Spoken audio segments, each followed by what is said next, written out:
नमस्कार. सखी सह्याद्रीच्या आजच्या भागात मी चैताली कानिटकर तुम्हा सगळ्यांचं सहर्ष आणि सविनय स्वागत करते. समाजात अनेक प्रकारची माणसं आहेत आणि त्यातल्या काही व्यक्ती अशा असतात की ज्या स्वतः तर यशस्वी होतातच, पण दुसऱ्याच्या आयुष्यात सुद्धा आशेचा किरण निर्माण करतात. दुसऱ्याच्या आयुष्यात सकारात्मकता निर्माण करून त्यांच्या एकंदरीतच वाटचालीत त्यांना मदत करण्याचं त्यांचं ध्येयच असतं जणू.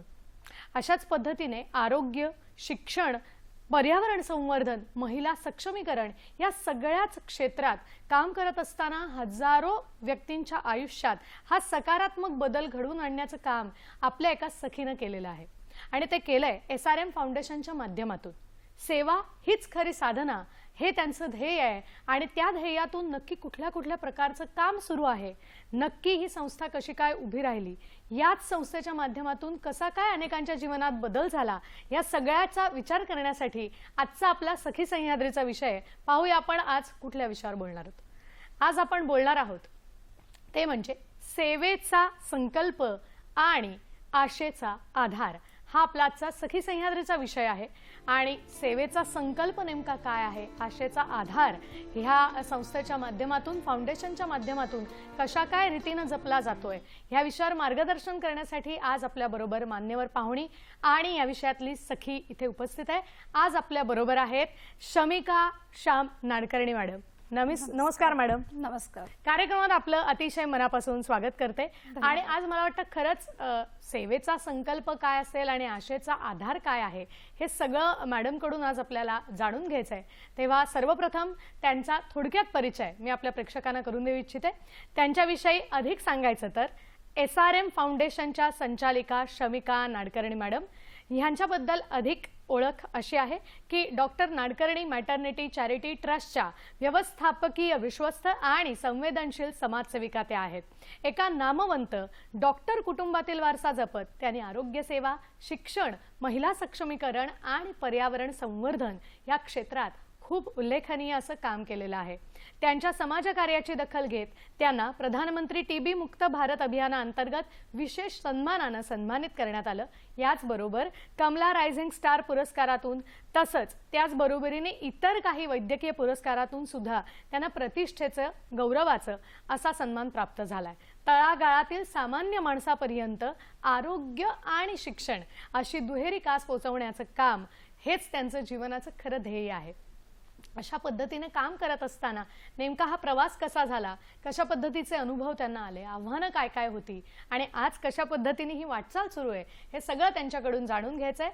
आज आपण बोलतो आहोत SRM फाउंडेशनच्या संचालिका शमिका नाडकर्णी मॅडम यांच्याशी. आजचा आपला विषय आहे सेवेचा संकल्प आणि आशेचा आधार आणि या विषयावर ते आपल्याला मार्गदर्शन करणार आहेत. तेव्हा आता वेळ न घालवता मी थेट पहिल्या प्रश्नाकडे येते.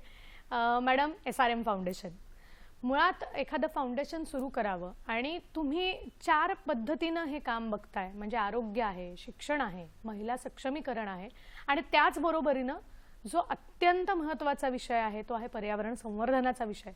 तर एकंदरीत या सगळ्या 4 क्षेत्रात काम करावं आणि त्यासाठी एक फाउंडेशन सुरू करावं, काय ही प्रेरणा होती, कसं काय हे सुरू झालं, काय सांगाल? SRM फाउंडेशन ही मुळात सुरू झालेली आहे, 22 वर्ष जुनी संस्था आहे. ह्याची सुरुवात केलेली आहे श्री रवींद्र मांडगावेजी यांनी. त्यांचा सांगलीच्या एका छोट्या गावातून त्यांनी ही सुरुवात केलेली आहे. त्यांच्याच मार्गदर्शनाखाली संस्थेने आता जे काय नाव झालंय किंवा जे काही काम आहे तर त्यांच्याच मार्गदर्शनाखाली ते आम्ही करत गेलो. तर जेव्हा ही पेशंट यायचे त्यांच्याकडे, तर पेशंटला घेऊन मुंबईत या, त्यांचे काय शस्त्रीकरण असेल, ऑपरेशन्स असतील, त्यांना ॲडमिशन्स असतील, ते करत गेले ह्याच्यामध्ये, त्या माध्यमातून. त्याचबरोबर माझी ही संस्था होती तेव्हा मीही पेशंट्सला पेशंट्स यायचे टाटा हॉस्पिटलला, कॅन्सर रिगार्डिंग असायचे, तर त्यांना घेऊन जा तिथे आणि हे करा. तेव्हा एकदा असंच हे करताना तेव्हा ते बोलले आपण का नाही, कारण का आपण किती आपल्या खिशातून आपण हे करणार. खरं कारण पेशंट्सचे एक्सपेक्टेशन्स वाढले, पेशंटचे नंबर्स वाढले, तर नेहमी आपण स्वतःच्या ह्याच्यातून नाही करू नाही देऊ शकत. शकत. बरोबर. मग त्या माध्यमातून मग आता ती संस्था कशी मोठी हे करायची, जेणेकरून आपण, कारण कुठलाही पेशंट आला तुमच्याकडे का त्याला नाही बोलणं ते खूप अवघड असतं. बरोबर. कारण तो ऑलरेडी एका त्रासात असतो आणि वरती आपण जेव्हा त्याला नाही बोलतो तर कुठे ना कुठे ते आपल्या मनाला खात राहतं. अरे आपण नाही त्यांची मदत करू शकलो, त्यांना हे तर कसं हे करायचं, मग ते सगळे कसं पुढे हे करायचं, कसं वाढवायचं, त्या ह्याच्यातून मग ही संस्था अशी ही सुरुवात झाली हळूहळू. आता तुम्ही म्हणालात की तब्बल 22 वर्षांचा 22 वर्षांची ही संस्था. प्रदीर्घ प्रवास आहे. आणि एक गोष्ट तुमच्या बोलण्यात जाणवली, ती मात्र खरी आहे की एखाद्या रुग्णाला हो म्हणायचं मदतीसाठी आणि दुसऱ्याला नाकारायचं, मुळात ध्येयवादी माणसांकडे नाही म्हणण्याचा हा शब्दच नसतो. आणि कुठेतरी हेच मला वाटतं झालं असावं आणि ही संस्था आज खूप चांगलं काम करते. आणि त्यात सुद्धा विशेष करून कॅन्सर रुग्ण असतील, कर्करोग जो होतो त्यांनी ग्रासलेले अनेक रुग्ण आहेत किंवा क्षयरोग आहेत, तर मुळात ह्या 2 रोगांसाठी जे रुग्ण आहेत आपल्याकडे, तर त्यांना मदत करावी हा उद्देश ठेवून या संस्थेनं पुढे वाटचाल केली का? मुळात म्हणजे आरोग्य हा विषय का तुम्ही घेतलात? आता since being from the doctor background, म्हणजे माझे आजोबा, आजी, वडील, काका सगळे डॉक्टर्स हे असल्यामुळे आणि हे सुरुवातीपासून आम्ही रुग्ण बघत गेलो, त्यामुळे ते बोलतात ना तुमच्या जीन्स मध्येच आहे. तर त्या ह्याच्यामध्ये म्हणजे ती एक ओढच आहे ते करायची, रुग्णसेवा हे करायची. आणि जेव्हा मी टाटामध्ये गेलेली होती तेव्हा मी पाहिलं का अरे आपण किती ब्लेस्ड आहोत, खरं ह्यांना तर खरंच गरज आहे. आपण काय हे करतो, कारण जोपर्यंत आपण बाहेरून हॉस्पिटल बघतो पण आतमध्ये जेव्हा आपण प्रत्यक्षात जातो आणि त्यांचं पेन जे बघतो, त्यांचे वेदना जे बघतो, त्यावेळेला आपल्याला कळतं का नाही ह्यांना खरंच गरज आहे. आपण ऍटलिस्ट आपण जास्त नाही तर थोडीफार आपण मदत करू शकतो. ह्या माध्यमातून जेवढं होऊ शकतो आपण करायचा प्रयत्न करतो त्यांच्यासाठी. खरं मला वाटतं रोग कुठलाही असू दे, म्हणजे अगदी छोट्यात छोटा रोग असू दे किंवा मोठा रोग असू दे, तो रुग्ण हा खरंच खूप ताणतणावाखाली असतो. एक तर तो रोग कसा बरा होईल, शारीरिक व्याधी कशी बरी होईल, आणि दुसरी एक चिंता असते अर्थातच मानसिक जी गोष्ट की आर्थिक स्थैर्य कसं मिळेल, याच्यातून आपण कसे बाहेर पडू. तर ह्या सगळ्या प्रवासात फाउंडेशनच्या माध्यमातून 1-2 नाही तब्बल 800 रुग्ण याच्यातून बरे झालेले आहेत. काय भावना होत्या त्याच्यात की आपण केलेली मदत त्यांच्यापर्यंत पोहोचते आणि ते याच्यातून बरे होत आहेत? कसा होता हा प्रवास?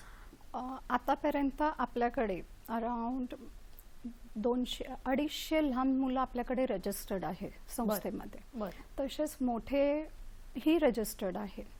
तर जेही आमच्याकडे रुग्ण येतात तर आधी आम्ही व्हेरीफाय करतो का ते टाटाचेच पेपर्स असू दे किंवा काय, कारण का बरेच जण त्याचा डिसएडव्हान्टेज पण घेतात मदतीसाठी. आता तुम्ही औषधं घ्याल पण त्याच्याबरोबर तुम्हाला न्यूट्रिशन नाही मिळालं तर त्या औषधाचा फायदा काय? करेक्ट. त्यासाठी आम्ही अशा ह्याला आलो का आपण त्यांना न्यूट्रिशनल डाएट द्यायचं, कारण त्याला बॅलन्स करायला, औषधांना बॅलन्स करायला तुम्हाला डाएट हा खूप इम्पॉर्टंट पार्ट आहे. बरोबर. ह्याच्यामध्ये स्पेशली कॅन्सर पेशंटसाठी. तर मग आम्ही मील्सनी चालू केलं, त्यांना फुल फ्लेज जेवणाचं चालू केलं, हळद दूध द्यायचं चालू केलं. हळद दूध, नुसतं हळद दूध नव्हे तर त्याच्याबरोबर फ्रूट्स, बिस्किट्स हे सगळं आम्ही द्यायला चालू केलं. आणि बरेचसे पेशंट त्याच्यामध्ये मग प्रोटीन पावडरमध्ये त्यांना हे करत होतो, पण प्रोटीन पावडरचा असा प्रॉब्लेम होता का सगळ्या पेशंटला वेगवेगळे प्रोटीन पावडर्स हे व्हायचे. जसं कोण डायबेटिक असेल तर नॉन डायबेटिक पावडर्स हे असतात. आणि प्रोटीन पावडर, एक पावडरचा डब्बा त्यावेळेला अराउंड 1100 ते 1300 पर्यंत यायचा. तर ते पेशंट्स अफोर्ड नाही करू शकत. मग बरेच पेशंट ट्रीटमेंट सोडून गावी निघून जायचे, कारण जेवढे माझ्याकडे पेशंट आहेत ते काय सगळे क्रीम क्लास किंवा हे नाही आहेत. ते लोक लिटरली ते लोक रोडवर राहतात. अरे बाप. मग त्यांना कसं हे करायचं, त्यांना ऍटलिस्ट आपण काय नाही तर आपण त्यांच्या रिकव्हरीमध्ये आपण मदत करू शकू. बरोबर. तर मेन काय आहे मदतीचं हे तर डाएट, तर त्याच्यातून आपण त्यांना हे करूया म्हणून हे आपण हे चालू केलं. मग त्याच्यामध्ये प्रोटीन पावडरमध्ये आम्ही मग सबस्टिट्यूट काय केलं, सत्तू पावडर का नाही दिलं जात, तर आम्ही सत्तू पावडर हे केलं आणि ते हॉस्पिटलमधून अप्रूव्ह झालेलं आहे सत्तू पावडर. तर आता इव्हन डॉक्टर्स ही सत्तू पावडर रेकमेंड करतात पेशंटला इन्स्टेड ऑफ प्रोटीन पावडर. तर म्हणून कुठलाही पेशंट ही don't have to leave that medicine or anything, तर they can continue with the medications also. तर सत्तू पावडरनी ही खूप मदत केली पेशंट्सला. बरं, आता तुम्ही एक उल्लेख केलात, म्हणजे मला वाटतं हे कुठेतरी ही संस्थेची खासियत म्हणायला लागेल, वैशिष्ट्य म्हणायला लागेल, की फक्त एक आधार न होता ह्या गोष्टी सुद्धा तुम्ही बॅलन्स करायचा प्रयत्न करता आणि मला वाटतं हे खूप कौतुकास्पद आहे. मला हे विचारायचं होतं की आता तुम्ही उल्लेख केलात की कुठलाही पेशंट, कुठलाही रुग्ण तुमच्याकडे जो नोंदणी करतो त्याचं आधी प्रॉपर व्हेरिफिकेशन होतं, पडताळणी केली जाते, पण मुळात संस्थेला एखाद्या पेशंटला भरती व्हायचं असेल, नोंदणी करायची असेल, तर त्याला नक्की कुठल्या गोष्टींची पूर्तता करणं आवश्यक आहे, त्याच्या काही तुमच्या अटींची पूर्तता करायला लागते का, काही नियम आहेत का? नियम असं काही नाहीये. त्यांचे आम्ही फाईल्स हे करतो जे हॉस्पिटलचे असतात, टाटा हॉस्पिटलचे फाईल्स आम्ही बघतो, त्याच्यामध्ये सगळे पेपर्स असतात. मेन म्हणजे काय, कुठलाही पेशंट व्हाईट कार्ड नसतो त्यांचा, राशन कार्ड हे.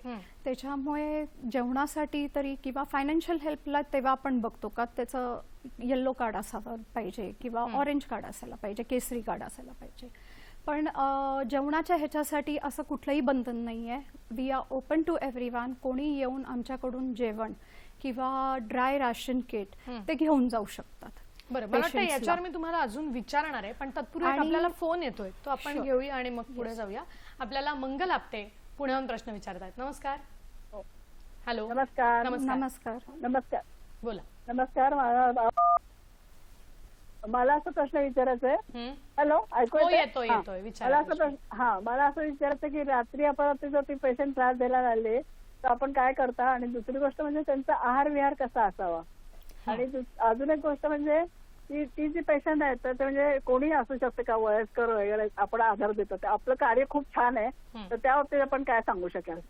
नक्की नक्की. मला वाटतं मंगलताई तुमचा प्रश्न चांगला आहे आणि आपण मला वाटतं आहार विहाराच्याच मुद्द्यावरती बोलत होतो की तुम्ही सांगत होतात की आहाराच्या बाबत तुम्हाला कुठल्याही रुग्णाने येऊन काही विचारलं तर तुम्ही त्याला अगदी व्यवस्थित मार्गदर्शन करता किंवा देता. तर यांचाही प्रश्न होता की आहार विहार अशा रुग्णांचा कसा असावा, तर काय सांगा? ह्यांच्यासाठी हे जे रुग्ण आहेत आम्ही कुठल्याही रुग्णांना आहारसाठी आम्ही कधीही कुठलेही लिमिटेशन्स नाही आहे का तो येल्लो कार्डच असावं किंवा ऑरेंज कार्डच असावा, तो फक्त रुग्ण असावा. आमच्यासाठी सगळे रुग्ण एकसारखेच आहेत, त्याच्यामुळे आहार हे सगळ्या रुग्णांसाठी ओपन आहे. बरोबर. दुसरं त्यांचं मेन प्रोटीन्स हे जास्त ते लक्ष दिलं जातं. त्यांना हाय प्रोटीन्स त्यांना घ्यायला पाहिजे जेणेकरून त्यांचं मेडिसिन्स जे आहे ते लवकर इफेक्टिव्ह व्हावं आणि रिकव्हरीला मदत मिळावी. आमचे ऑफिसचा पण आमचा नंबर हे असतो. आमचे डेडिकेटेड स्टाफ आहे जे पूर्ण रुग्णांना कधीही फोन केला तरी अजिबात चिडून किंवा ह्यानी बोलत नाही. पूर्ण पेशंटफुली ते लोक हँडल करतात आणि त्यांना मार्गदर्शन करतात. मला वाटतं त्यांनी विचारलेल्या प्रश्नाचं तुम्ही उत्तर दिलेत आणि याला जोडून अजून एक प्रश्न माझ्या मनात आहे आणि तो मी विचारणार आहे, पण इथे वेळ झाली एका छोट्याशा विश्रांतीची, तेव्हा तुम्ही कुठेही जाऊ नका, आम्ही लगेचच परत येतोय. पाहत रहा सखी सह्याद्री.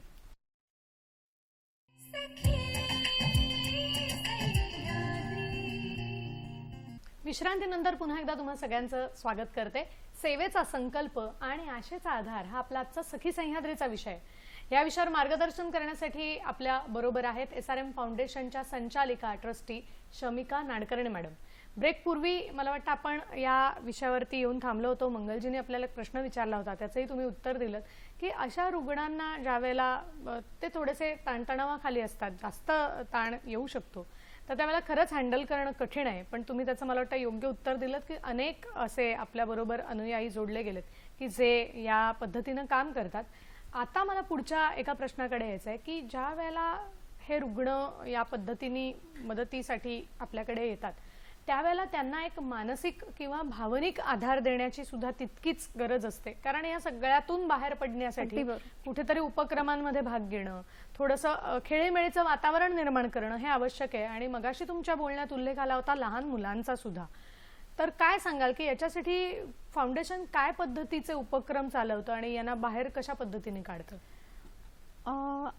फाउंडेशन मार्फत आम्ही दर ह्याला, जसं आता होळी झाली किंवा तुमचा दिवाळी आहे, दसरा आहे, क्रिसमस आहे, तर आम्ही लहान मुलांसाठी आम्ही पार्टीज ऑर्गनाईज करतो. जसं होळीचा एक 25 किंवा 50 मुलांना घेऊन त्यांना गिफ्ट्स देणं, त्यांना थोडे स्नॅक्स हे करणं. कारण जेव्हाही ते मुलं येतात तर त्यांचं एकच हे असतं, आंटी नेक्स्ट पार्टी कधी आहे. कारण ते पेशंट, मी पेशंट नाही बोलणार, म्हणजे ते आमचा परिवारचाच हिस्सा मी बोलेन त्यांना, तर ते हक्कानी येणार, हक्कानी आपल्या सेंटरवर येणार. मग तिथे आमचा स्टाफ असतो, माझे कलिग्स असतात, मग ते हे करणार, विचारणार, आंटी नेक्स्ट पार्टी कभी है, कब हो रही है, काफी टाइम हुआ आपने किया नहीं, दिवाली पार्टी में मुझे बुलाना, मेरा नंबर ले लो. आणि असं हे करत करत संख्या आमची वाढते. मग त्यांना काय गिफ्ट मिळेगा ना. बरोबर. कारण त्या मुलांना असं काही नाही, कारण ते लोक 2-2 वर्ष मुंबईत आहे ट्रीटमेंटसाठी. आणि मेन जर तुम्ही बघाल किंवा कोणी जरी आला आणि बघेल तर बोलेल ह्या मुला एवढे एन्थुसियास्टिक आहे, म्हणजे त्यांना माहिती आहे का मला कॅन्सर आहे, मला वेदना आहेत, मला वेदना आहे, सगळं हे आहे. पण त्यांना बघून उलट उत्साह आपला वाढतो त्याच्यामध्ये, कारण का ते अजिबात जाणवू देत नाही का मी एवढा आजारी आहे किंवा काय.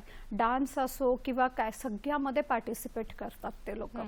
आणि त्या ह्याच्यामध्ये ते त्या क्षणासाठी ते त्यांच्या वेदना विसरून जातात. आणि आमचा हाच प्रयत्न असतो का त्यांचं ते काही दुखणं असेल किंवा काय असेल ते विसरून एक थोडंसं त्यांचं आयुष्य वाढावं. खरंय. मला वाटतं आत्ता एक उल्लेख तुम्ही केलात की त्यांनी त्यांच्या वेदना विसराव्यात, आणि असूनही तुम्ही एक गोष्ट सांगितलीत की तब्बल 2-2 वर्ष ती मुलं इथे असतात. तर मग तुम्ही हे जे उपक्रम चालवता ते मुलं कुठे येऊन करतात, म्हणजे तुमचं सेंटर कुठे आहे? आपलं सेंटर टाटा हॉस्पिटलच्या बाजूलाच आहे. बरं. SRM फाउंडेशनने हे सेंटर इथे चालू करण्याचा मागचा हेतूच हा होता का पेशंटच्या दृष्टिकोनाने त्यांचा विचार करून आम्ही ते सेंटर चालू केलं, जेणेकरून त्यांना जास्त लांब यावं लागणार नाही आम्हाला भेटायला किंवा कुठल्याही मदतीसाठी. त्यासाठी आम्ही हा सेंटर इथे चालू केलेला, टाटा हॉस्पिटलला बाजूला. म्हणजे मला वाटतं ही गोष्ट फार महत्वाची आहे की कोणालाही संपर्क करण्याच्या दृष्टीने या संस्थेची मदत व्हायला हवी असेल तर अगदी बाजूला हे आहे आणि ती माहिती आम्हाला मिळू शकते. बरं, मगाशी एक बोलण्यात आलं की 2 वर्षानंतर ती मुलं आपल्या आपल्या गावी परत जात असतील, त्याच्यातून छान पूर्ण बरं होऊन त्याच्यानंतर सुद्धा आज अशी काही मुलं संपर्कात आहेत की जी संस्थेशी पुन्हा एकदा जोडली गेलेली आहेत, त्यांना पुन्हा एकदा यावंसं वाटतं. कारण तो आयुष्यातला एक भाग असतो की तो बाजूला होतो, ती फेज निघून जाते, पण त्या मुलांना पुन्हा एकदा इथे यावंसं वाटतं का? काय सांगाल, एखादी आठवण? हो, बरेचशी मुलं येतात, जेव्हाही ते फॉलो अपला येतात तर ते आधी ते आपल्या सेंटरवर येतात, भेटून जातात, आणि त्यांना जेव्हा आपण बघतो का काही मुलं रिकवर झालेत तर तो एक वेगळा आनंद तुमच्या मनाला मिळतो. हे मला वाटतं खरं आहे की ती एक गोष्ट विसरून आपण पुढे जायचं असतं, आणि त्या सगळ्यासाठी याच्यातून बाहेर पडायला असे उपक्रम नक्कीच मदतीला येतात.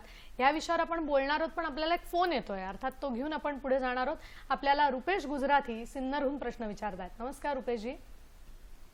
माझा प्रश्न असा आहे मॅडम की मॅडम जे बोलल्या की कॅन्सर मध्ये पण कुठले पेशंट, जे बाहेरच्या जिल्ह्यातले पेशंट त्यात ऍड इतर जिल्ह्यांमधले, आणि कॅन्सर, आणि मॅडम बोलले टीबी, तर इतर कुठले आजार आहे ते सांगावे. आणि मॅडमचं शैक्षणिक आणि पर्यावरणाबद्दल काय योगदान आहे ते बद्दल जरा डिटेल्स द्यावी, याची माहिती हवी. नक्कीच रुपेशजी, नक्कीच आपण त्याही विषयाकडे जाणार आहोत. पण त्यांनी एक प्रश्न विचारलाय, तो मला वाटतं आधी आपण त्याचं उत्तर द्यावं की कुठल्या कुठल्या जिल्ह्यांमधून मुलं येतात का, त्याचं काही आपल्याकडे एक मर्यादा आहे की कुठून मुलं रजिस्टर होऊ शकतात? नाही, कुठूनही. फक्त ते रुग्ण असायला पाहिजे. त्याच्यासाठी फक्त महाराष्ट्र जिल्हा नव्हे, ऑल ओव्हर इंडियामधून पेशंट येतात. टाटा हॉस्पिटल मध्ये काही लिमिटेशन नाही आहे का फक्त महाराष्ट्राचे पेशंट किंवा कुठल्याही जिल्ह्याचे. आमच्याकडे बिहारचे पेशंट आहे, वेस्ट बेंगॉलचे आहे, महाराष्ट्राचे आहेत, सोलापूरचे आहेत, कर्नाटकचे आहेत. तर आमच्याकडे वेगळ्या वेगळ्या ठिकाणांचे सगळ्या विविध ठिकाणांकडून आलेले पेशंट आहे. आमच्यासाठी रुग्ण हा रुग्णच आहे. आणि मला वाटतं तुम्ही म्हणालात की रुग्णापेक्षाही आता तो तुमच्या कुटुंबाचा SRM फाउंडेशनचा हिस्सा आहे आणि खूप छान काम आहे. आणि त्यांनी एक छान प्रश्न विचारला, मला वाटतं मी अर्थात त्याच्याकडे येणार होते, की शैक्षणिक असेल किंवा पर्यावरण संवर्धन क्षेत्रात सुद्धा, महिला सक्षमीकरणाच्या क्षेत्रात सुद्धा तुमचं काम आहे. आणि त्यामुळे मला आता पुढच्या एका प्रश्नाकडे यावंसं वाटतंय, कासेगाव या क्षेत्राकडे, की कासेगाव एज्युकेशन सोसायटी असेल किंवा लठ्ठे एज्युकेशन सोसायटी असेल, तर ह्या ठिकाणी नक्की तुम्ही शिक्षणाच्या क्षेत्रात काय काम केलेलं आहे, काय सांगाल? कासेगाव एज्युकेशन सोसायटी आणि लठ्ठे एज्युकेशन सोसायटी, सुरुवात करीन मी कासेगाव एज्युकेशन सोसायटीने. बरं. कारण का ही सांगलीमध्ये स्थित आहे आणि ॲक्सिडेंटच मी सांगेन, हा ॲक्सिडेंटली मी ह्याच्यामध्ये आली. बरं. कारण का जेव्हा सांगलीमध्ये ग्रासरूटमध्ये वैद्यकीय ह्याच्यामध्ये काम करताना तेव्हा एकदा असंच हे झालं की ते तिकडचे जे आहेत, प्रिन्सिपल आहेत, खूप आदर आहे मला त्यांचा, आणि त्यांच्या मार्गदर्शनाखाली आम्ही असंच बोलताना केलं का आपण CSR मधून काय करू शकू संस्थेसाठी, बरोबर, की इन्स्टिट्यूटला आपण कसं हे करू शकू. तर मग मी जेव्हा इन्स्टिट्यूट पाहिली, मी म्हटलं आपण ह्याला मॉडर्नाइज का नाही करू शकत, हायटेक का नाही करू शकत, जेणेकरून गावातल्या मुलांना, कारण ते एका गावामध्ये आहे, तालुक्यात आहे, तर मी म्हटलं का नाही आपण त्याला हे करू शकत. जसं इंटरॅक्टिव्ह पॅनल्स जे प्रायव्हेट स्कूल्समध्ये तुम्हाला दिसतात, डिजिटल क्लासरूम्स, आणि हे मी म्हटलं आपण जर इथे इंट्रोड्यूस केलं तर. आणि त्यांचंही तेच म्हणणं होतं का आपण हे करूया इथे, जेणेकरून मुलांना एक कॉम्प्लेक्स होता कामा नाही किंवा त्यांना तालुका किंवा ते गाव सोडून बाहेर जायची गरज पडणार नाही. बरोबर. आणि त्याच्यामुळे आम्ही चालू केलं एक 5 किंवा 10 पॅनल्सनी. असे करून आम्ही ऑलमोस्ट पूर्ण शाळा आम्ही कंप्लीट केली. मग परत इंजिनिअरिंग कॉलेज हे केलं आम्ही. त्याच्यामध्ये सरांचंच योगदान हे होतं, सावंत सरांचं. ते बोलले आपण नेक्स्ट टाइम आपण रोबोटिकचं आपण हे करूया, डिपार्टमेंट आपल्याला बनवायचं आहे. कारण पूर्ण सांगलीमध्ये रोबोटिक इंजिनिअरिंग डिपार्टमेंट असा कुठल्याही इन्स्टिट्यूटमध्ये फुल फ्लेज किंवा एवढे हायटेक इक्विपमेंट्स नसतील जे त्या इन्स्टिट्यूटमध्ये केलं आहे. त्याच्यामुळे मुलांपेक्षा मुलींचा फुटफॉल आणि त्यांचा इंटरेस्ट तो एवढा वाढला का गावातल्या मुलींना ना त्यांची फील्ड चेंज करावी लागली का तर त्यांना सांगलीच्या बाहेर जायची गरज पडली नाही, कारण त्यांना त्यांच्याच गावामध्ये हे सगळं मिळालं. आणि जेव्हाही मुलं नवीन ऍडमिशनला येतात तर आधी ते लोक तो डिपार्टमेंट बघायला जातात. तर हा पण एक अचीवमेंटच झाला का सांगली सारख्या ठिकाणी जर आपण मुंबई बोलतो, पुणे बोलतो, मेट्रो सिटीज आपण हे करतो किंवा 1 टायर 2 टायर सिटीज आपण हे करतो, तर आपण गावामध्ये का नाही हे करायचं, जेणेकरून त्या मुलांना त्याच्यापासून आपण का वंचित ठेवायचं ह्या सगळ्या टेक्नॉलॉजीमध्ये, त्यांच्यापर्यंत का ना पोचावा.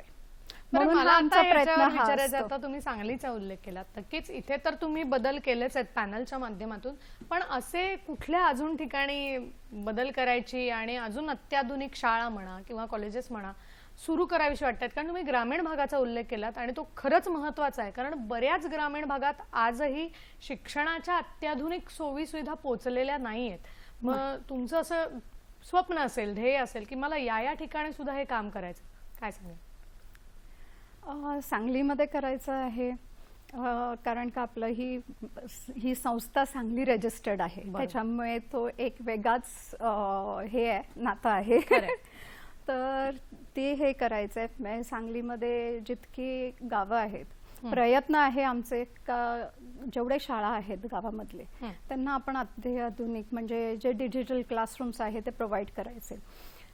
परत दुसरं आहे तुमचं विदर्भाचे आपण पकडूया, बरोबर. त्या साईडला पण बरेच जणांना गरज आहे. आदिवासी शाळा झाले आपले, इवन जव्हार आणि ह्या साईडला पण आहेत शाळा. आता तिकडचंच मध्ये मला एक हे आलेलं का तिकडच्या ज्या मुली आहेत त्यांना शाळेत यायला जाम प्रॉब्लेम होतात, तर आम्हाला सायकल हवी आहे जेणेकरून ते शाळेमध्ये येऊ शकते. तर अशा बऱ्याचशा अडचणी येतात कारण रिक्वायरमेंट्स असते आणि ते रिक्वायरमेंट्स फुलफिल करायला ते एक चॅलेंज असतं. मला वाटतं आता एक छोटंसं तुम्ही उदाहरण दिलं की सायकलची रिक्वायरमेंट. कसं असतं की संस्था आणि तुमच्यासारखे लोक जे संवेदनशील दृष्टीनं याच्यात काम करतायत मुळात आणि तो प्रवास सुरू आहे, तर त्यावेळेला ना बरेच लोक मदतीसाठी तुमच्याकडे येऊ शकतात. आणि खूप आधी हा विषय मगाशी झाला होता की मदत करायची म्हटल्यानंतर आपण कुठपर्यंत करणार, त्यालाही एक मर्यादा पडते. तर समाजामध्ये खरं तर देणारे खूप दानशूर व्यक्ती आहेत किंवा काही स्वयंसेवक आहेत की ज्यांना या कार्यात काम करण्याची इच्छा आहे. तर त्यांना मुळात तुम्ही एका प्लॅटफॉर्मवरती एका संस्थेमध्ये तुमच्या कसं एकत्रित आणलंय किंवा त्याच्यासाठी तुम्ही कशा पद्धतीनं काम करताय? जे आपल्या संस्थेमार्फत बरेचसे जे आपले डोनर्स आहेत तर त्यांना माहिती आहे, पण काही जे नवीन डोनर्स आहेत काय झालंय, मी स्पष्ट सांगते, बरेचसे त्यांचे काही वाईट अनुभवही असतील. कारण का आधी सुरुवातीच्या काळात काही वर्षापूर्वी जर संस्था बोलली तर बरेच जणांनी डोनेशन्स केले पण त्याचा गैरवापरही बराच झाला. त्यामुळे ह्याचा जो सेटबॅक आहे, जे संस्था ज्या खऱ्या रूपाने प्रयत्न करतायत किंवा मदत करतायत त्यांना त्याचा तो सेटबॅक खूप बसलाय. त्यामुळे काय झालंय, तो चॅलेंजिंग पार्ट झालाय. तर बरेच जणांना काय आहे, नाही आम्हाला मुंबईतच करायचंय, आम्हाला म्हणजे जीही आम्हाला डोनेशन करायचंय ते मुंबईसाठी करायचंय, तर तुम्ही मुंबईच्या शाळेसाठी करा. माझं एकच म्हणणं असतं, ज्या ठिकाणी ऑलरेडी सगळ्या सुविधा आहेत तिथे करण्यात काय पॉइंट आहे. बरोबर. तुम्ही या ठिकाणी अशा ठिकाणी करा जिथे गरज आहे. मला वाटतं आता हा आणि इव्हन मी यंगस्टर्सला पण हे करते, जसे कॉलेजचे आहेत किंवा स्कूल्सचे आहेत, तुम्ही ॲज अ व्हॉलेंटियर्स म्हणूनही ते लोक हे करू शकतात, आपल्याला जॉईन करू शकतात. जसं आता मुलांची ऍक्टिव्हिटीज मी सांगितली, ते कॅन काम, ते लोक येऊन त्या मुलांसोबत टाइम स्पेंड करू शकतात. जसं तुम्हाला जर तुम्ही if you are good in drawing, त्यांच्याबरोबर थोडा टाइम स्पेंड करा, त्यांना ड्रॉइंग हे करा, त्यांना स्टोरी टेलिंग हे करा, त्यांना मोटिवेट करा, ते मार्गदर्शन करू शकतात. जर तुम्ही MBA केला आहेत तर तुम्ही गावाच्या ज्या ग्रामीण इथे संस्था आहे, शाळा आहेत, इन्स्टिट्यूट्स आहे, तिथे जाऊन तुम्ही त्यांना त्या मुलांना मोटिवेट करा, त्यांना त्यांच्या करिअर संदर्भात तुम्ही गाईड करा. बरोबर. म्हणजे मला वाटतं थोडक्यात तुम्ही हेच चांगलं सांगितलं की स्वतः याच्यात काम जर संस्थेशी जोडून केलं तर त्याची पारदर्शकता पण आपल्याला समोर दिसेल आणि मग मदत करणारे अगदी सहज मदत करू शकतील की ज्याचा जिथे गैरवापर होणार नाहीये, योग्य त्या मार्गाने तो सगळा, तुम्ही जो काही पैशाच्या रूपाने मदत केली असेल किंवा तुम्हाला येत असणाऱ्या कलेच्या रूपाने मदत केलेली असेल तर ती पोहोचेल. या विषयावर मॅडम असंच मार्गदर्शन पुढे सुरू ठेवणार आहेत. पण वेळ झाली एका छोट्याशा विश्रांतीची, तेव्हा तुम्ही कुठेही जाऊ नका, आम्ही लगेचच परत येतोय. पाहत रहा सखी सह्याद्री.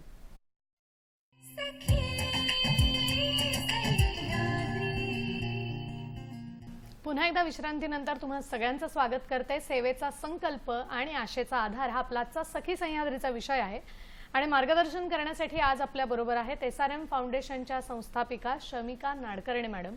आपल्याला एक फोन येतोय, तो घेऊन आपण लगेचच पुढे जाऊया. आपल्याला अजिंक्य गोळे बदलापूरहून प्रश्न विचारतायत. नमस्कार. मला असं विचारायचं आहे की सेवेचा संकल्प ही केवळ सामाजिक जबाबदारी आहे की मानवी कर्तव्य याविषयी आपण काय सांगू शकाल? नक्कीच. मला वाटतं अजिंक्यजी तुमच्याच प्रश्नाला जोडून मी माझाही प्रश्न विचारते, कारण ज्यावेळेला ते म्हणालेत की ही फक्त एक सामाजिक जबाबदारी आहे की मानसिक म्हणजे एक मानवीय सुद्धा मूल्य आणि जबाबदारी आहे, त्यावेळेला मला असं विचारायचं आहे की हे सगळं काम करत असताना फार मोठा एक पुरस्कार, ज्या पुरस्कारांना तुम्हाला सन्मानित केलं गेलं तो होता आंतरराष्ट्रीय स्तरावरचा leader in social impact through health care हा सन्मान. तर हा सन्मान मिळाल्यानंतर ते जसं म्हणाले की एक सामाजिक जबाबदारी तर वाढलीच आहे, पण त्याचबरोबर ही मानवीय जबाबदारी सुद्धा आहे असं आपल्याला वाटतं का? हो, नक्कीच. तुमची जेव्हा तुम्हाला एक्नॉलेजमेंट मिळतं तेव्हा ते बरोबर नुसतं ते सर्टिफिकेट किंवा एक्नॉलेजमेंट नाही आहे, त्याच्याबरोबर ती जबाबदारीही आहे का अजून तुम्हाला भरपूर काय करायचं आहे, तर ती तुमची जबाबदारीही वाढते मानवीय ह्याच्यामध्ये. नक्कीच. मला वाटतं आणि याच जबाबदारीच्या नात्याने आपण मगाशी बोललो तसं की फक्त एकच एक नाही तर चारही क्षेत्र तुमच्या या संस्थेच्या माध्यमातून पुढे जात आहे. आणि तशीच एक मदत इस्लामपूर जिल्ह्यातल्या एका रुग्णालयाला आपल्या संस्थेनं केली आहे. ती नेमकी मदत कशा पद्धतीने केली गेली, का केली गेली आणि त्याच्यातून काय परिवर्तन झालं चांगलं, काय सांगाल? इस्लामपूरच्या उपरुग्णालयामध्ये जी आपण मदत केली ती सगळे इक्विपमेंट्स आपण हे केलेली त्यांना प्रोव्हाइड केलेली होती. जे जसं डायलिसिस मशीन्स झाले, तुमचे फॅनपासून सगळे इक्विपमेंट्स तुम्ही पकडा, ऑक्सिजन सिलेंडर्स, ते सगळे आपण त्या उपरुग्णालयाला आपण तिथे हे दिलेले. तर त्याच्यातून ती एवढी हे झाली कारण का पेशंट्सला कुठे बाहेर जायची गरजच पडली नाही. त्याचा एवढा उपयोग चांगला हे झाला का नाही तर तिकडच्या पेशंटला आयदर त्यांना सांगलीला जायला पाहिजे किंवा कराडला जायला पाहिजे, कारण का डायलिसिस असो किंवा तुमचं नॉर्मल ओटीचे इक्विपमेंट्स का नसू दे, तर कुठलीही इक्विपमेंट ही तुमचं बेसिक हे आहे. तर ते सगळं तुमचा तो फुल फ्लेज असला का कुठल्याही पेशंटला तुम्हाला बाहेर पाठवायची गरज पडतच नाही. बरोबर. त्यामुळे त्याचा उपयोग तिकडच्या लोकांसाठी, जनतेसाठी हा खूपच चांगल्या हे झाला पद्धतीने तो झालेला आहे. बरं, एक 22 वर्षांचा प्रवास आहे. आधीच्या कालावधीत नक्कीच संस्था सुरू करणं, मेहनत घेऊन ती पुढे साकारणं ही एक अवघड जबाबदारी असते. आपण एका अशा टर्निंग पॉइंटला येऊन थांबतो की आता संस्था चांगली सुरू आहे आणि पुढे काहीतरी प्रकल्प आहेत, पुढे ते न्यायचे आहेत, पण सध्याच्या घडीला त्याच्यात काही आव्हानं सुद्धा जाणवतात, कारण अनेक संस्था काम करत असतात, अनेक ठिकाणी लोक विभागली गेलेली असतात. काय थोडीशी आव्हानं या सगळ्या वाटेमध्ये आपल्याला जाणवतात, काय सांगा? आव्हानं तर भरपूर आहेत या वाटेमध्ये, कारण का कुठलीही संस्था किंवा एक्सपान्शन बोलाल तर त्याच्यासाठी फंड्स हे खूप इम्पॉर्टंट आहे. आता जसं आपण शिक्षणाच्यासाठी बोललो किंवा आपण मीलसाठी बोललो, रुग्णांना जेवणासाठी, तर ते फंड शिवाय होऊ शकत नाही. खरं. तर हा सर्वात मोठा आव्हान हा प्रत्येक संस्थेला सामोरे जावं लागतं. बरोबर. फंडिंगचा हा मोठा सामोरे आम्हाला जावं लागतो. तर त्याच्यासाठीच आमचे हाच प्रयत्न असतात का फंडिंग हा कुठूनही थांबता कामा नये. भला आम्ही आमच्या डोनर्सला हेच बोलतो किंवा आम्ही स्कूलच्या मुलांना बोलतो, कॉलेजच्या ह्यांना बोलतो, जेही येतात का तुम्ही वाढदिवसाला तुम्ही 5,000ची पार्टी करता, तुम्ही भला 10 पेशंटला त्याचं तुम्ही अन्नदान करा. बरोबर. जर आपण हॉटेलला दर महिन्याला आपण 10,000 खर्च करू शकतो किंवा 5,000 खर्च करू शकतो, तर 3 महिन्यातून एकदा त्या रुग्णांसाठी तुम्ही अन्नदान द्या. किंवा एक डिजिटल बोर्ड जरी तुम्ही त्या गावामध्ये दिलात तरी पण त्या एक डिजिटल बोर्ड मध्ये किती विद्यार्थी शिकू शकतील, खरे किती लोकांना त्याचा फायदा होईल. तुम्ही त्यांचं फ्युचर बनवता. बरोबर आहे. इथे तुम्ही पार्टी केल्यावर ते लोक तुमचं नाव नाही काढणार, पण तिथे ते लोक तुमची आठवण काढतील. आणि आमचे जेवढे डोनर्स आहेत ते सगळे आमच्या ऍक्टिव्हिटीमध्ये इन्व्हॉल्व्ह असतात. भला ते अन्नदान असो, आम्ही बोलतो तुम्ही स्वतः येऊन तुमच्या हाताने द्या. जर तुम्हाला असं असेल तर तुम्ही येऊन ते स्वतः द्या. तुम्ही जर महिन्यातून जरी 100 रुपये तुम्ही एक साईडला ठेवलेत आणि ते तुम्ही कुठल्याही संस्थेला द्या. मी नाही बोलत का SRM ला तुम्ही द्या. हे बरोबर करा, आहे, बरोबर. कुठल्याही संस्थेला द्या तुम्ही, पण त्याचा हे बघा का त्याचा उपयोग योग्य हा विनियोग होतोय. योग्य पद्धतीने योग्य ठिकाणी व्हायला पाहिजे. नक्कीच मला आणि वाटतं हे एक खूप तुम्ही तुम्ही नाथमोलाचं बोललात. बाउंड्री ठेवू नका हम्म, का फक्त मुंबईमध्येच करायचंय का, तर आम्हाला मुंबईमध्ये जायला ते करायला इझी आहे. हम्म, हम्म. ते तुम्ही बरोबर. कॉन्स्टंट ठेवू नका. बरोबर. जिथे गरज आहे तुम्ही तिथे त्या गोष्टी पोचवा, कारण तिथे लोकांना, जनतेला ती गरज आहे आणि त्याचा तो नक्कीच उपयोग पुढच्या पिढीलाही तो बऱ्यापैकी होतो त्या गोष्टीचा. खूप छान. मला वाटतं हे फार महत्वाचं आपण बोललात आणि याविषयी आपण अधिक चर्चा करणार आहोत, पण वेळ झाली अर्थात एका छोट्याशा विश्रांतीची. तेव्हा तुम्ही कुठेही जाऊ नका, आम्ही लगेचच परत येतोय. पाहत रहा सखी सह्याद्री.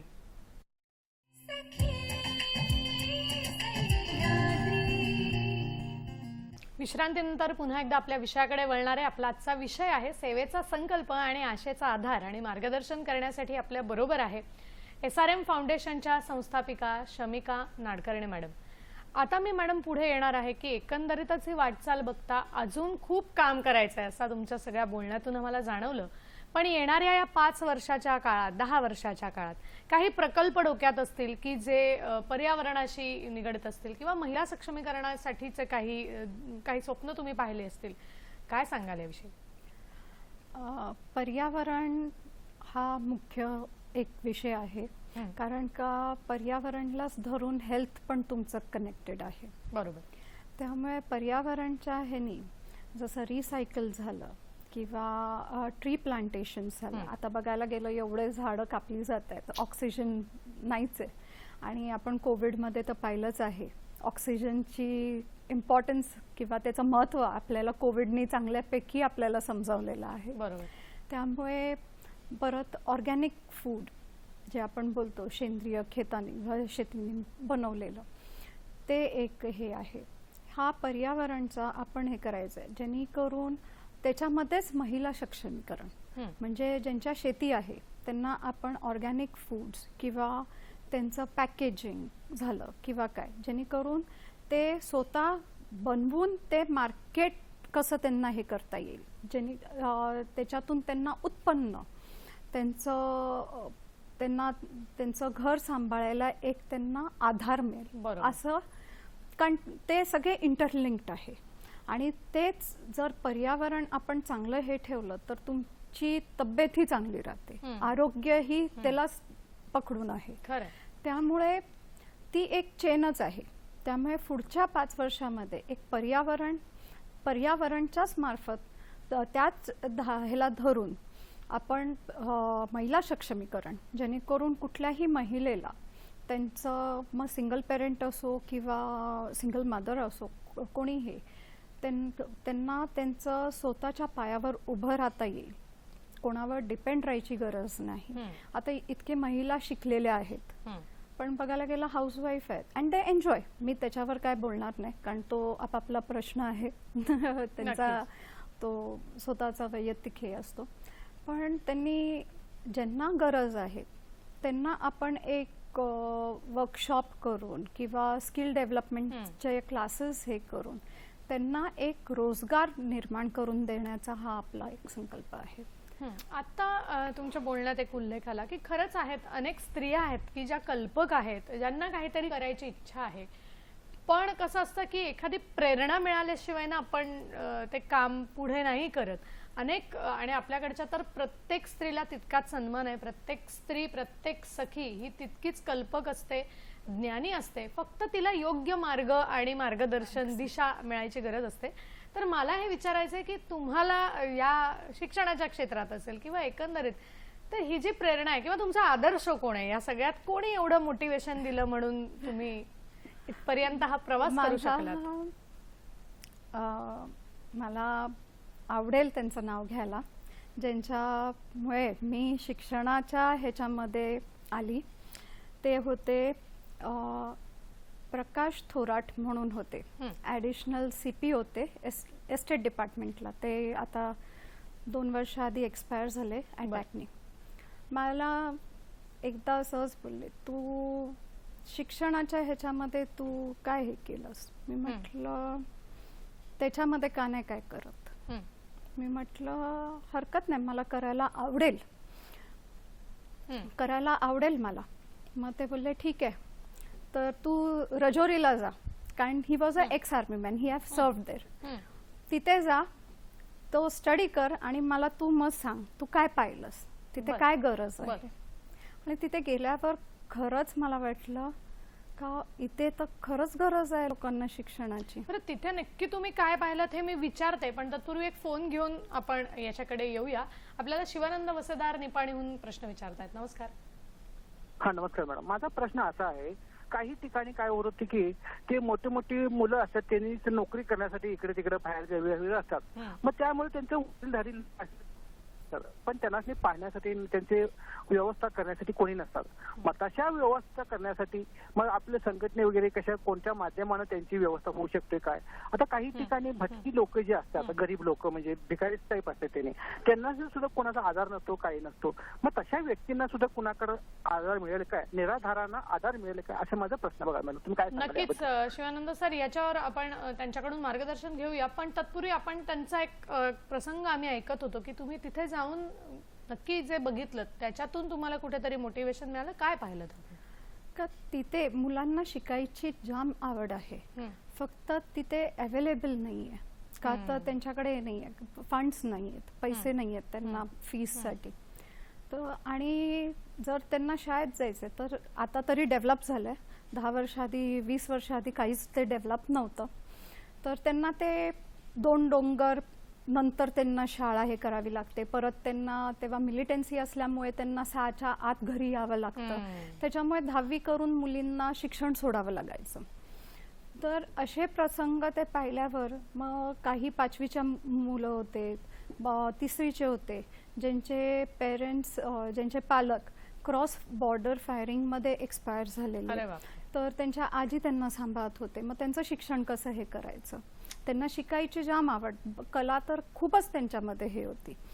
मग त्यांना तुम्ही पाढे विचारा, काही हे करा, मग खूप बऱ्यापैकी ते लोक पॉलिश्ड आणि हुशार हे होते.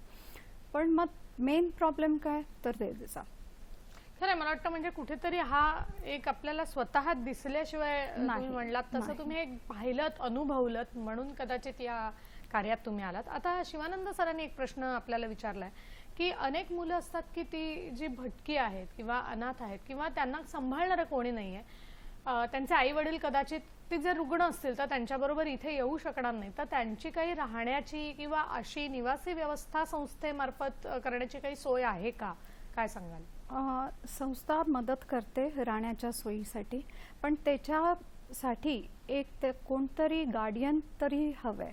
कारण कुठलीही राहण्याच्या व्यवस्थेसाठी किंवा रुग्णालयामध्ये त्यांची ट्रीटमेंटसाठी तर विदाउट गार्डियन ते लोक नाही हे करत. आणि मला वाटतं आज एक थोडा सुरक्षिततेच्या दृष्टिकोनातून विचार करताही हो, कारण का कॉम्प्लिकेशन्स पण असतात काही पेशंटमध्ये, त्याची मग तुम्हाला ते ॲश्युरन्स जे आपल्याला फॉर्म साईन करावे लागतात, त्याच्यासाठी गार्डियन असणं गरजेचं आहे. बरं, आज या निमित्ताने SRM फाउंडेशनचं काम, तुमचं काम एक सखी चांगल्या पद्धतीने या प्रवासात आहे आणि मला वाटतं तुम्हाला पूर्ण सगळ्या वाटचालीसाठी मी शुभेच्छा देते. पण जाताना संपूर्ण समाजाला एक संबोधित करायचं असेल की आम्ही तर संस्था उभी करू शकत नाही पण मदत करू शकतो, तर ती कशा प्रकारे, थोडक्यात अगदी शेवटी काय सांगाल? जितकी होऊ शकते तुम्ही कुठल्याही संस्थेला नाही तर तुम्ही स्वतः रुग्णांना मदत करा किंवा शिक्षणासाठी तुम्ही कुठल्याही इन्स्टिट्यूटला जाऊन तुम्ही मदत करा ज्यांना गरज आहे. आणि लिमिटेशन्स ठेवू नका का नाही मुंबईमध्ये किंवा ह्या पर्टिक्युलर तुम्ही जिथे राहता का तिथेच आम्हाला करायचंय का, तर ते तुम्हाला कन्व्हिनियंट आहे ते असं, म्हणजे ते एक लिमिटेशन्स ठेवू नका, हीच माझी विनंती आहे. आणि युवकांना काय सांगाल? जेवढं होऊ शकतं तेवढं तुम्ही सोशल वर्कमध्ये ॲक्टिव्ह व्हा, ग्रुप बनवा आणि फंड्स रेस करा. जे पार्टीमध्ये तुम्ही हे करता त्याचे ॲटलिस्ट तुम्ही 100 रुपये महिन्याचे साईडला काढा आणि कुठल्याही एका पेशंटला हॉस्पिटलला तुम्ही त्यांच्या जेवणासाठी किंवा त्यांच्या औषधासाठी मदत करा. बरोबर. मला वाटतं अशी या पद्धतीने काम करणारी जर युवा पिढी तयार झाली तर हे होऊ शकेल. आणि आता अगदी सर्वात शेवटचा प्रश्न, हे सगळं करत असताना कुटुंबाची कशी मदत होते आणि त्यांचा आधार कसा मिळतो? नाही, ह्याच्या मागे कुटुंबाची बरीच मदत आहे. कारण सर्वात जास्त आधार माझा मुलाचा आहे, तो माझा मोटिवेशन आहे. ओके. कारण काही हे झालं तो सरळ बोलतो, नाही तू जा, मी माझं बघतो, तू काळजी करू नकोस. आणि तो स्वतःही ऍक्टिव्ह आहे. तो स्वतःही हॉस्पिटलला ये किंवा काय मुलांबरोबर काही ऍक्टिव्हिटी असेल लहान मुलांची, जेव्हा आम्ही इव्हेंट्स ठेवतो, तो स्वतःही पार्टिसिपेट करतो त्याच्यामध्ये. आणि तो स्वतःही त्याच्या पॉकेट मनी मधून तो त्याच्या वाढदिवसाला तो देणगी देतो. वा. मला वाटतं हे कुठेतरी हे तुमचं काम बघता बघता हे त्याच्यात आलंय की सांगावं लागत नाही आणि ही गोष्ट स्वतःहून घडतेय. आणि मला वाटतं आज तुम्ही जो संदेश दिलाय त्याच्यातून सुद्धा कदाचित अनेक युवक असतील, अनेक स्वयंसेवक स्वयंस्फूर्तीनं संस्थेशी जोडले जातील आणि हे कार्य करतील. तुमच्या संपूर्ण टीमला खरंच सलाम करते आणि तुम्हाला सगळ्या एकंदरीत पुढच्या वाटचालीसाठी मी खूप मनापासून शुभेच्छा देते. आज या निमित्ताने तुम्ही इथपर्यंत पोहोचलात आणि आपल्या फाउंडेशनचं काम, एकंदरीतच आपला प्रवास हे सगळं आमच्यापर्यंत पोहोचवलं. खूप छान आम्हाला माहिती दिलीत. त्याबद्दल संपूर्ण सखी सह्याद्रीच्या टीमच्या वतीने मी अतिशय मनापासून आपले आभार मानते. थँक्यू.